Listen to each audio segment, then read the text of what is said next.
What cheer, y'all? Welcome back to Right at the Wire. Well, Aqueduct has a nice card of stakes races on Saturday. It is Cigar Mile Day, and so we wanted to take a look at the late pick five.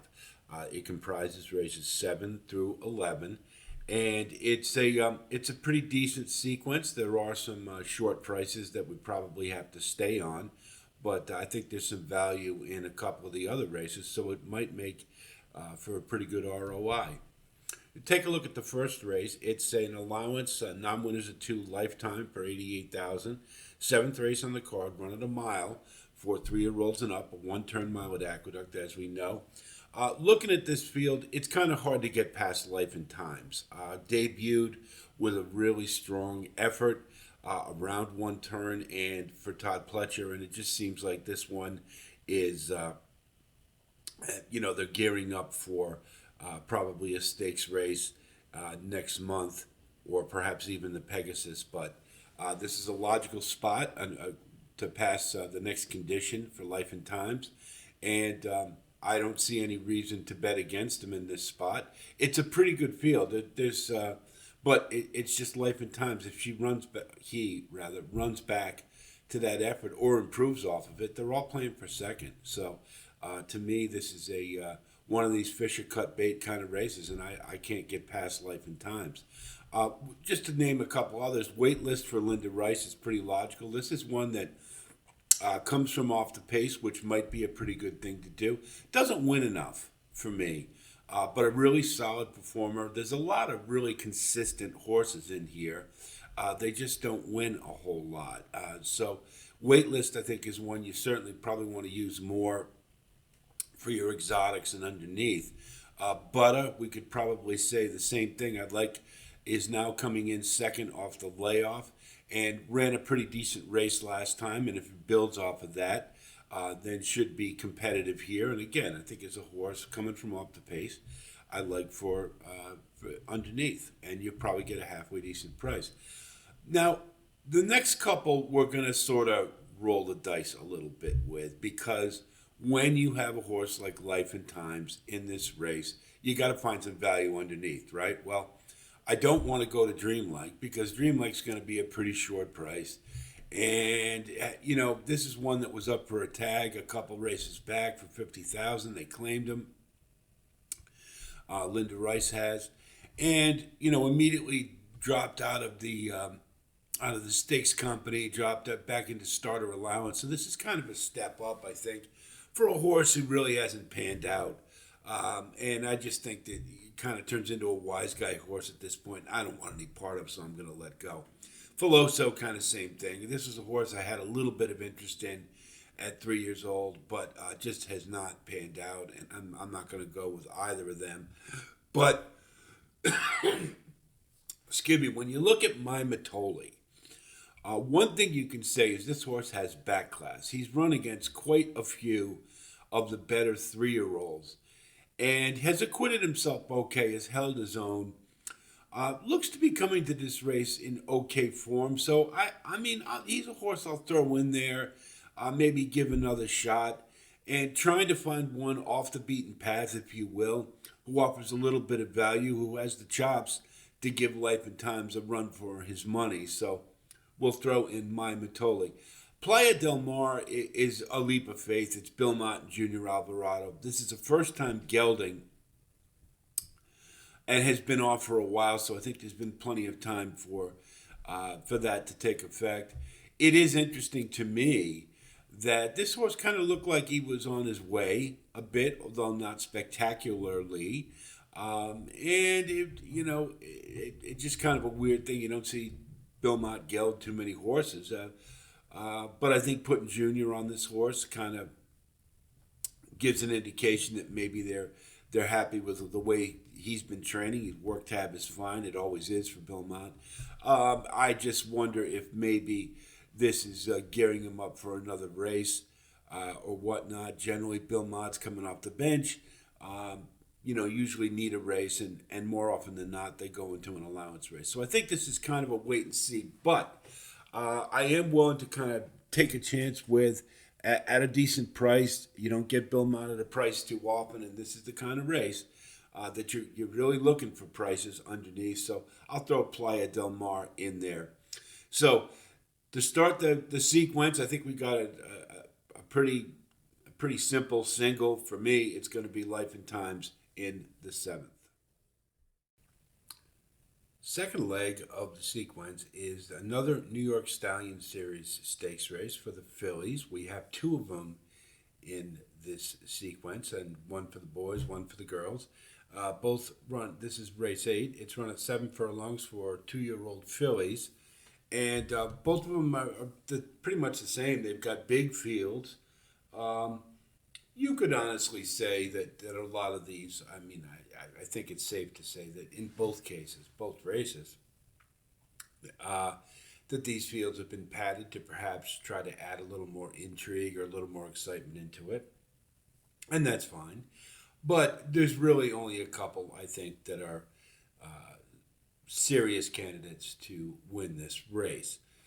The race shape, I think that Daniela Marie would likely be the speed, I think, but she's parked way out on the 12 hole, and I think she's going to serve a good purpose into opening things up for the ones that we like, Hot Currency and She's Country, because I think Danielle Marie is going to be sent, and they can just draft right off her and follow her right up to the lead. So from that perspective, I think she serves a good purpose. The pace should be, I'm going to guess, moderately quick.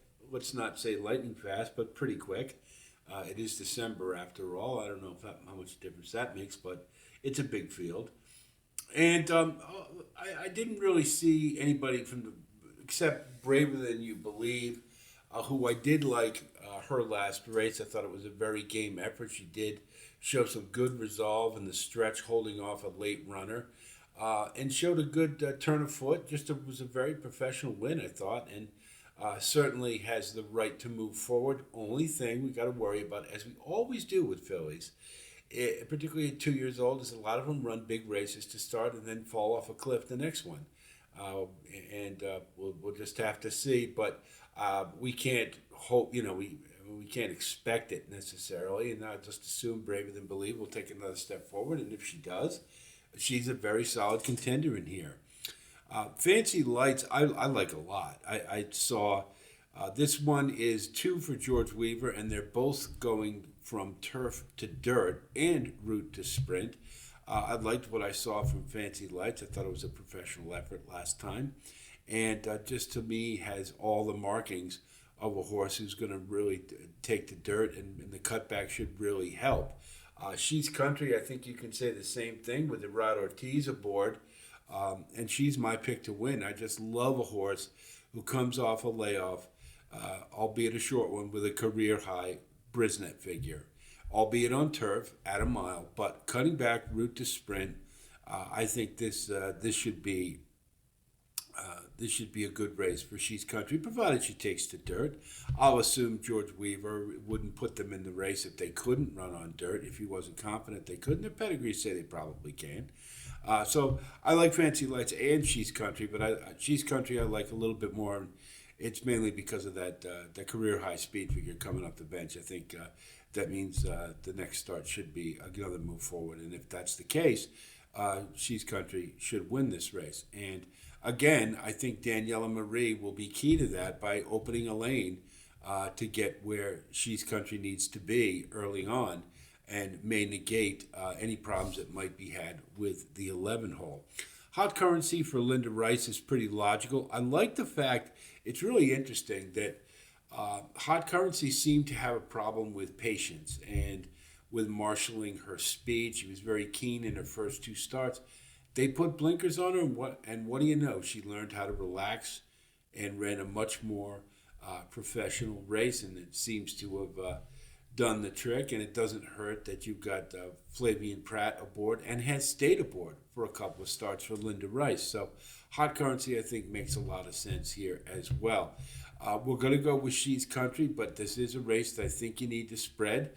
There are a couple others like O, who I couldn't quite get to, although I love the name. And Greyjoy is showing moderate improvement per start, but not enough, and doing so at lower levels that I don't think is going to factor in this race. So those are just a couple. Honest Reason was another one I was really close to, but couldn't quite get there.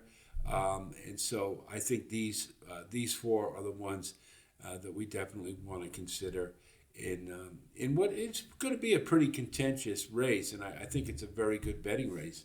But we'll take She's Country in the eighth. The Remsen is the third race in the sequence, the ninth race on the card, and frankly, given what the Cigar Mile looks like this year, I think it's the featured race of all the stakes races at Aqueduct on Saturday. It's a grade two, running a mile and an eighth for the 2-year-olds, and of course, this is the first time the 2-year-olds are going to be getting a mile and an eighth. And so some horses are going to be elevated by that. Some are going to fall back, as we know. We have to remember at Aqueduct, this race, much like the Florida Derby down at Gulfstream, it starts on a turn. So horses to the inside have a little bit of an edge. You've got a full field of 12 here, and it's an excellent betting race, I think. Paladin, I liked his last race for a debut, but I didn't like the fact he couldn't finish the deal, and Renegade was able to get by him. That was really the only knock I can see. I don't think he's going to have a problem with a mile and an eighth. My only concern is that Igniter, I think, is going to be pestering him the whole way. Dick Dutrow is notorious for bringing horses up long layoffs and having them run well. I liked what this horse was doing prior to the layoff. She showed a lot of grit in his last race in September, and I really liked what I saw, a lot of fight. Gotta wonder if a mile and an eighth is exactly what he wants, but this is a fighter and a contender, and I think he'll be in optimum shape for this race, and I like Igniter in this spot. Courting is a $5 million purchase, and, as I've said before, that only matters, basically when they're being sold. After that, it's can they run. Courting has shown some signs of improvement. He's certainly going to love the distance. He's a full brother to Clairiere, I believe, and, they have similar styles. He comes from off the pace. Clairiere came from off the pace. Maybe Clairiere was a little slow to get going, and maybe Courting is too.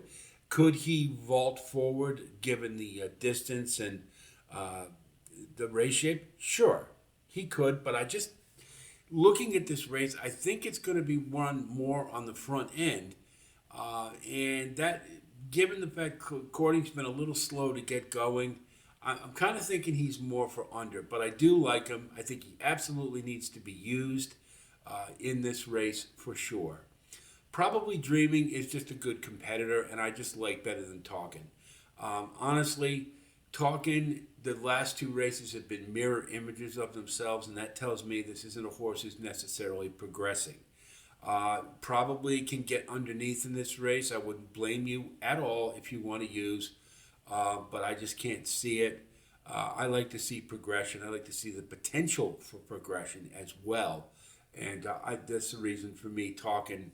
I don't want to consider as a win candidate. I'd rather consider probably Dreaming more so for underneath because the price will be better, and this is a horse who's competed and has had a number of starts, and so I'll put probably Dreaming in there as a horse that I'd want to use.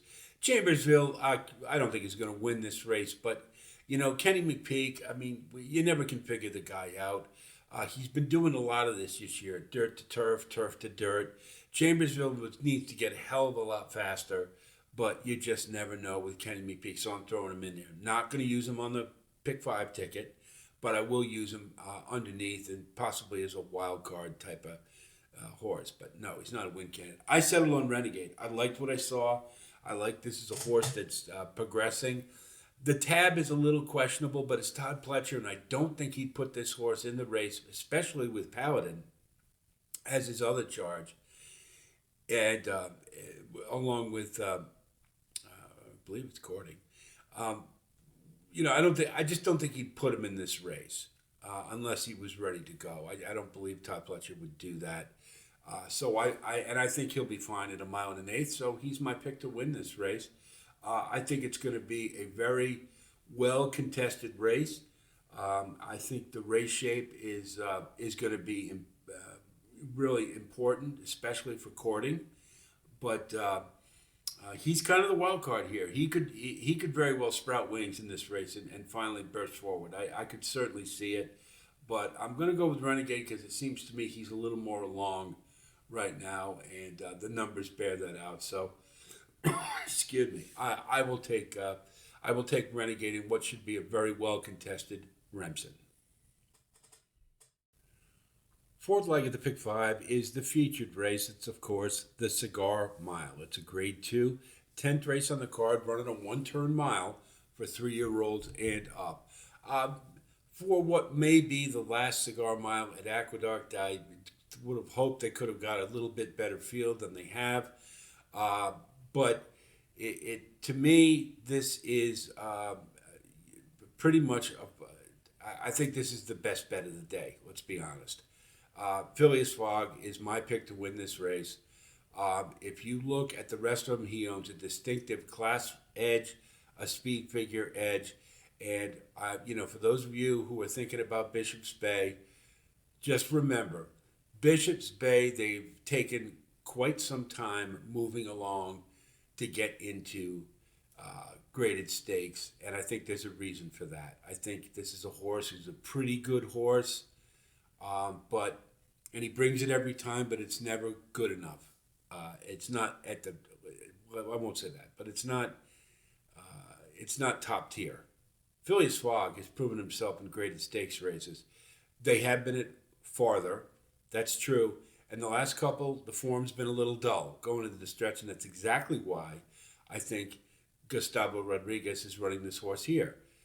He is trying to get a little zip back into him. You got the Pegasus coming up next month. I'm sure he's going to be there. And they're riding blinkers. And I think those two things are really can swing the difference here. And I don't think Phileas Fogg should ever have a trouble with a mile. I thought he would have trouble at two-turn races, and boy, was I wrong. His pedigree doesn't scream it, but he seems to love it. Well, I don't think he's going to have any problem. And I think he's going to get to the lead and dust this group. I just don't see anybody, including Bishop's Bay, who can beat him. Now, Doc Sullivan, I've put a question mark by, and we do have an individual post on this race, by the way. I like Doc Sullivan, but he just doesn't seem like a horse who can take it over the top. And I think given Phileas Fogg in this race, it's going to be very difficult with Bishop's Bay and Pentathlon for Doc Sullivan to run his kind of race. I think this horse still has upside.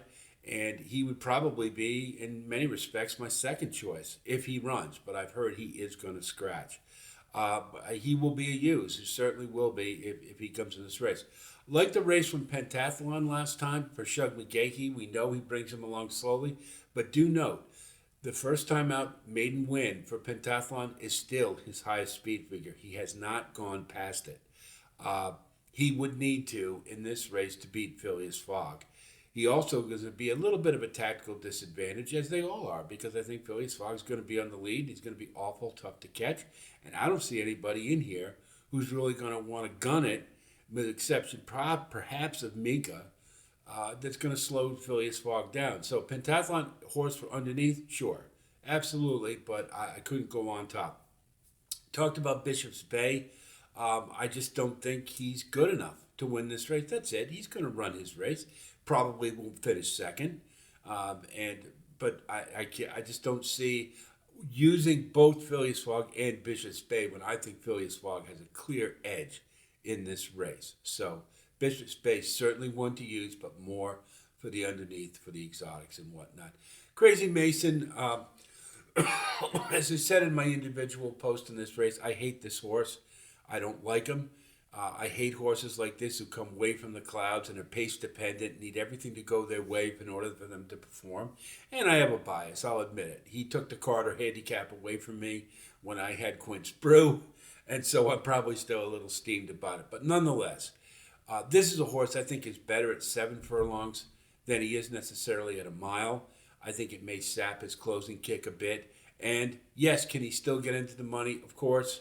But he also isn't going to have a lot of pace to run to because I think Phileas Fogg will just put very honest fractions forward. And when the time comes, he will just blow this field away. I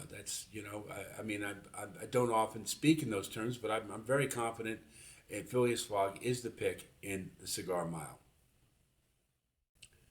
The last leg of the sequence is the second New York Stallion Series race, and it's ungraded for 500,000, run at 7 furlongs for the 2-year-olds. And this is some of you may remember City Slickers, the movie with Billy Crystal a few years ago, and they asked the the head cook on the chuck wagon, "What's the food like?" And he said, "It's hot, brown, and plenty of it." Well, you got plenty of plenty of something here, that's for sure. We got a field of 14 for 2-year-olds, and you can see. It's pretty well balanced. We do have our share of early runners, and we've got a few late runners too. We've got a lot of horses moving from turf to dirt, but this is one of those races that is awful hard to get excited about anybody. To be quite honest, we've got what likely is going to be an overwhelming favorite in Parker Boone, number 2. And it's totally deserved. He ran an outstanding maiden race down at Parks. We know Butch Reed is great at bringing horses to other locations. He's got Michael Sanchez, his top rider, and they're hitting in a big clip. This horse just decimated the field he ran against. He's a big, good-looking horse. Looking at his fractions, what it would tell me is 7 furlongs might be, if he tries to run that way again, it might be a little too far, and it may bring some horses back into the race. But conversely, you could say those first 2 fractions are much quicker from a pace figure standpoint than anybody else has run, and he could just be way ahead at that point, and it really wouldn't matter. He could certainly win this race wire to wire without a doubt. But it is a field of 14. They are 2-year-olds. And it's just a little, I was a little troubled by the fact that, yes, he was geared down in the stretch, but I don't know how much more he had in the tank. So I'm at 7 furlongs with all these horses breathing down his neck. Why not try to beat him, especially in a pick 5 sequence? We're going to use him without a doubt. We'd be crazy not to. But I do think that he is beatable. I don't know if there's anybody in here that can beat him, but we'll talk about a couple others. I'm not going to go real deep in a race like this. Most of these horses seem like they're filler. They were thrown in here just to broaden the field. And really, I couldn't make a case for too terribly many here, but we've got to talk about some alternatives. Chummers, I never like it when they drop a horse in class to get the maiden win, and that's exactly what they did with this one.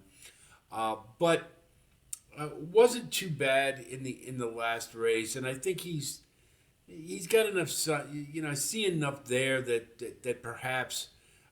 7 furlongs might work for him. I'm not sure he's a win candidate, but he's going to have probably a decent enough position in this race, and he's a little faster than quite a few others here, so he's worth considering. I would have him more as an underneath candidate. I can't see him winning this race. Spirit of New York is my pick to win. I liked his last race. He, to me, had some trouble. In the stretch, he showed a really nice turn of foot. I really liked what I saw. It was a pretty electric closing. He couldn't sustain it. That's true. But again, a lot of that had to do with what happened earlier in the race. I think this horse will be sitting off the pace, and provided Parker Boone gets enough pressure to soften him up a little bit, Spirit of New York could be right there. And this is a horse I think maybe can take a move forward. The fact that Irad has ridden this horse before for his first couple and then chooses to come back to him, I think is a good sign. And so if anybody's going to pull off the upset in this big field, I think Irad Ortiz is as good a pick as any. And so I'm going to go with Spirit of New York, probably get a halfway decent price. And then finally, Sunday Boy is moving, I believe, from turf to dirt, and it's also route to sprint. Now, at the last race, this is another one that had some trouble in the back, had to check, but I like the fact that this horse re-rallied and kept on. Wasn't going to beat the winner, wasn't going to catch him, but he did run significantly well, and I love the stick to itiveness. He didn't give up, and he just kept at it. So Sunday Boy, coming from the clouds, 7 furlong race, you never know. You're going to get a pretty good price, but of the uh, other horses in this race, I think he probably represents the best chance for a horse at odds to take this one down. Going to need a little help. Going to have to get faster. That's absolutely true. But Sunday Boy, I like him a little over, more over Chummers. Even though Chummers is getting Flavian Pratt, really that's the appeal more than anything else. This would likely be, to me, we're going to go with a little bit of an upset just because it kind of feels like a race where an upset might happen. Moreover, Parker Boone's going to be an overwhelming favorite here. I just don't like short prices in a field of 14, even if it's deserved. So we'll probably be using Parker Boone and Spirit of New York in the finale. So let's take a look at our ticket.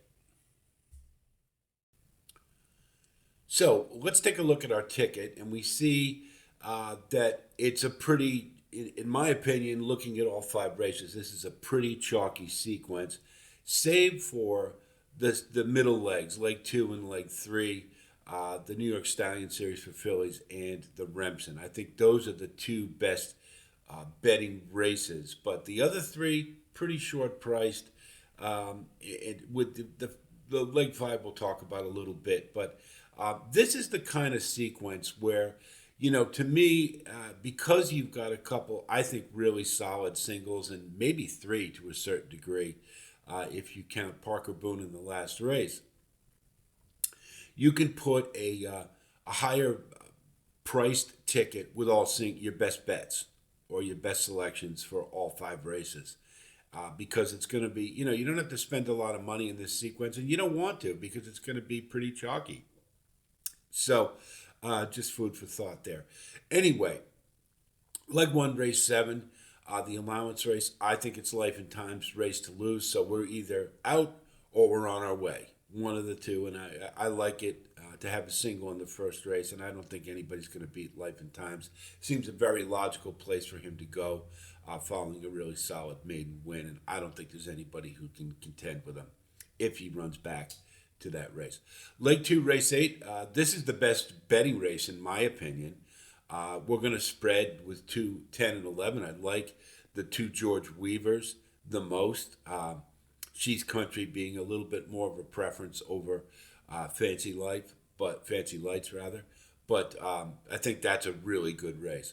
The Remsen, same thing. I think it's an outstanding betting race. We're going to spread in that one with 2, 6, 7, and 9, and that one could, if I had to pick a race that's going to wreck the sequence, I think that one might be it. Leg 4, the Cigar Mile. I didn't think it came out a really very good field. I think most would agree with that. And I just really like Phileas Fogg. I just think he's head and shoulders above. He's got the race shape. Everything's working in his favor. And to me, he's the best bet of the day. So I'm going to go with Phileas Fogg as a single in the Cigar Mile.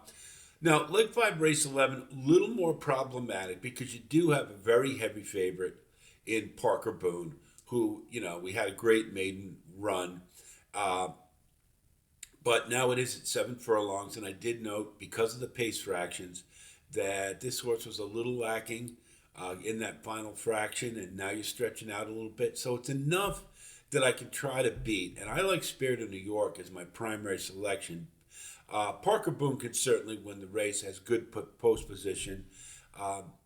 But I'm also going to throw Sunday Boy in there. It's just a bit of a long shot to really upset the apple cart because if it's not one of those 2, it's going to be somebody from left field. And I think Sunday Boy, to me, I like a little more than Chummers, so I'm willing to throw in there because our ticket price is going to be really small, given the fact that we've got a couple of singles. So we're 3 times 4 times 3. That's a $36 ticket on a $1 base. And again, this is one that, Ticket Maker for Daily Racing Form really comes in handy because you can have your A's, your B's, your C's, and you can spend more on leverage more on those strong opinions that you have, particularly in leg one and leg four. So I just throw that out there. If you don't do it already, we put a caveman ticket out here for convenience sake, just so we can't spend all day typing out tickets here for you. I'm sure a lot of you do that as well as I do, and so anyway, it's just for convenience sake. Anyway, hope our analysis helps you with your own wagering strategy, and I wish you the best of luck as always. And certainly, if you do like content like this, please like and subscribe. And again, thanks to all of you who continue to support us. I am going to be at Aqueduct on Saturday. The forecast says no snow, so I'm going to make the jaunt over from Rhode Island, where I live. And if you do see me, please come by, say hello. I'd love to talk with you. Maybe share a cocktail or a cigar, whatever you'd like to do. We'll have more coverage continuing onward towards the end of the year. We've got the Malibu coming up at Santa Anita when they open, and plenty more in store as we conclude the racing season before we get serious for the Derby Trail. So, plenty of content to come. That's it from here. I'll talk to you soon, and until then, be well.